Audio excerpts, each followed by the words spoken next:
আরে তোর পুরুষ মানুষের গোঁফ ভালো লাগে না লাগে না? না লাগে না, মেয়েদেরও লাগে না। বাণীদের গোঁফ আছে,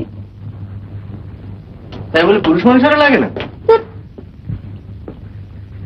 তোমার তো অবস্থাটাও চলে যায়। গোঁফটা তো পৌরুষের একটা লক্ষণ। তাহলে শুধু গোঁফ রাখাই কেন, দাড়িটাও রাখো না? দাড়িটা ঠিক যুগোপযোগী নয়, তাই না মা? কি দাড়ি জিনিসটা কি ভালো? ও বাবা, কি রাখছি দাড়ি? ধরো না আমি যদি রাখতাম, তোমার ভালো লাগতো? লাগতো খুব খারাপ, তবে তাতে যদি একটি বউ আনবার সুবিধা হয় তাহলে আমার আপত্তি নেই, বুঝেছো? উফ, তোমার ব্যারাম কি জানো তো? Obsession, one track mind. শোনো মন্ত্রটা, ওসব কথা বাদ দাও।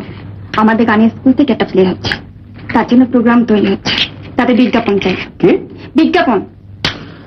তোমাকে জয় করে দিতে হবে, কিন্তু আমার তো অনেক পয়সা হলে বিজনেসম্যান পেশেন্ট আছে, এটা তোমার করে দিতেই হবে। তার থেকে তো স্বপ্নটা বল, সেটা আমার পক্ষে অনেক সোজা হবে। ওসব শুনবো না, দেবে কিনা বলো। এই আমাদের রেট, একটা অন্তত ব্যাক পেজ চাই। তার থেকে বকচন্দ্র একটা কাজ কর, আমি তোকে ঠিকানা দিয়ে দিচ্ছি, তুই নিজে চলে যা।